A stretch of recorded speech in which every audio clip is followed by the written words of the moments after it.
রহমতের নবী আমার, জমিনের জন্য রহমত, আসমানের জন্য রহমত, সূর্যের জন্য রহমত, চাঁদের জন্য রহমত। আমার নবী মুমিনদের জন্য যেমন রহমত, বেঈমানের জন্য তেমন রহমত। আমার নবী পুরুষের জন্য যেমন রহমত, নারীদের জন্য নবী আলাদা রহমত। আমার নবী মানুষের জন্য যেমন রহমত, জঙ্গলের প্রাণীদের জন্য নবী রহমত। নবী সমুদ্রের প্রাণীদের জন্য রহমত, গর্তের পিপিলিকার জন্য নবী রহমত, উড়ন্ত পাখির জন্য নবী রহমত। এক কথায় নবী পুরা জিন্দেগিটা রহমতের চাদরে আবৃত করা। আমার নবীর জিন্দেগিতে এতটাই রহমতে ভরপুর, নবী জীবনে একদিন কাউকে একটা গালি দেন নাই। রহমতের নবী পুরাটাই রহমতে আবৃত। জীবনে নবী একটা মিথ্যা কথা কারো সাথে বলেন নাই। নবীরে দাঁড়াইয়া বেঈমানের বাচ্চাগুলো সামনে দাঁড়ায় অকথ্য ভাষায় নবীরে গালি দেয়। আমার নবী হাজারো গালি শুনছেন, একটা গালির জবাব দেন নাই। আমার নবীর আরো আশ্চর্য গুণ হলো, আমার নবী চোখ দুইটা গরম করে কোনোদিন কারো দিকে তাকান নাই। ওই নবীর আশেক আপনারা, আপনাদের কি অবস্থা? কোথায় নবীর আদর্শ? কই নবীর আদর্শ, সুন্নাত আর কই উম্মত? ও যুবক, রহমতের নবী বলেছিলেন, বুড়ারা আমার বিরোধিতা করেছে, যুবকেরা আমি মুহাম্মদের উপকার করেছে। নবীর উপকার করছে কারা? কেউ যুবক ভাল লাগে না, না? দুনিয়ার আকাম করবি আর জুতার বাড়ি খাবি, আর মরার পরে সবাই বরদোয়া করবে, এটা খুব ভালো। নিজের তো মনে করো খুব মাস্তান মাস্তান ভাব, যত বড় বাহাদুরি ভাব নিয়ে চলো, ফেরাউনের মতো হতে পারবা? নমরুদের মতো হতে পারবা? তো এই হুদাই ফাও মাস্তানি করে লাভ কি? হ্যাঁ, তুমি যদি বাহাদুর হতে চাও, এমন বাহাদুর হও যে তোমার সুনামটা মরে যাওয়ার পরেও বলতে বাধ্য হবে তুমি একজন বীর পুরুষ। কারো কাছে মাথা নত করো নাই, আল্লাহর জন্য। দুনিয়াতে মানুষের মতো শ্রেষ্ঠ কোনো প্রাণী নাই, কোনো বস্তু নাই। একটু বুঝে থাকলে জবাব দিবেন, মানুষের দাম বেশি না বটগাছের দাম বেশি? মানুষের মূল্য বেশি না পাথরের দাম বেশি?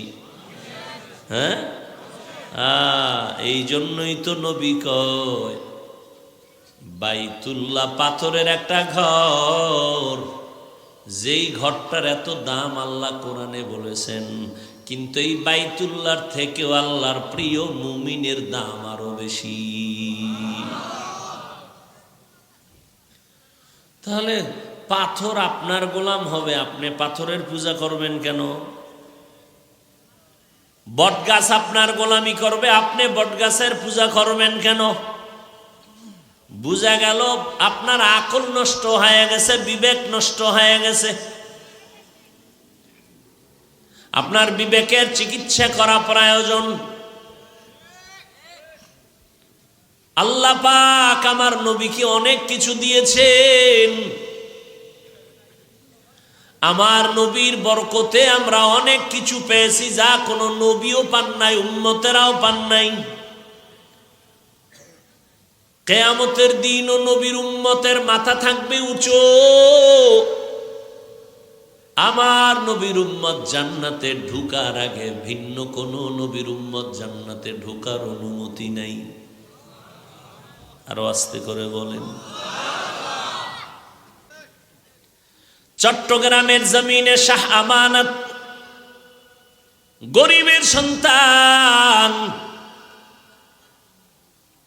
সরকারি চাকরিজীবী ডিসি সাহেবের পিয়ন ছিল। আজকে ডিসির কোনো অস্তিত্ব নাই। আমানত শাহর নাম বিধর্মীরাও সম্মানের সাথে নেয়, তারা মরিয়াও বাদশাহ। তারা মরার পরেও বাদশাহ খাজা মঈনুদ্দিন চিশতি আজমিরি, মরণের পরেও তারা বাদশাহ। ও আল্লাহর গোলাম, বাহাদুর হও, অভিশপ্ত বাহাদুর না। ফেরাউন কম বড় বাহাদুর ছিল না, কিন্তু আজকে বেঈমানেরা পর্যন্ত ওদের নাম শুনতে পারে না, কতটা ঘৃণিত। ও যুবক বাবারা, কয়দিনের বাহাদুরি করবা?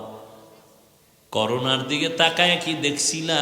তোমার আমার মতো কত যুবক প্রাণ চলে গেল, এখনো কিন্তু মরে আর মরে, মরে আর মরে। তোমাকে নরসিংদী রোডটা বড় মারাত্মক। কক্সবাজার ঘুরতে গিয়া বন্ধু বান্ধবের একটা হায়েস গাড়ি নিয়ে তোমাদের বিবারিয়া দিয়া নরসিংদী রোডে ঢুকছে, ঢুইকা সিলেট যাবে, রাস্তায় জাগাত শেষ। এক সপ্তাহ মনে হয় হয় নাই, মা মরে গেছে। এই মোবাইল, আহ কি বয়ান করব, ধ্বংস করে দিল মোবাইল সবাইকে। এই মিয়া চিল্লাও না, নষ্ট। তুমি মোবাইল নিয়ে আকাম কম করো, সারাটা রাত মোবাইল চালায় কবিরা গুনাহ করে আজকে চেহারাটা পর্যন্ত নষ্ট করে ফেলেছো, লজ্জা শরম করে না? মাত্র বয়স তোমার 26-27, তোমার চেহারার মধ্যে নূর নাই কেন? তোমার চেহারার দিকে তাকাইলে মায়া লাগে না কেন? তোমার চেহারার মধ্যে উজ্জ্বলতা নাই কেন? তোমার লজ্জা শরম আছে? তুমি আবার হাসো। এটা হাসির প্যান্ডেল না কান্নার প্যান্ডেল? তুমি হাসো কেন?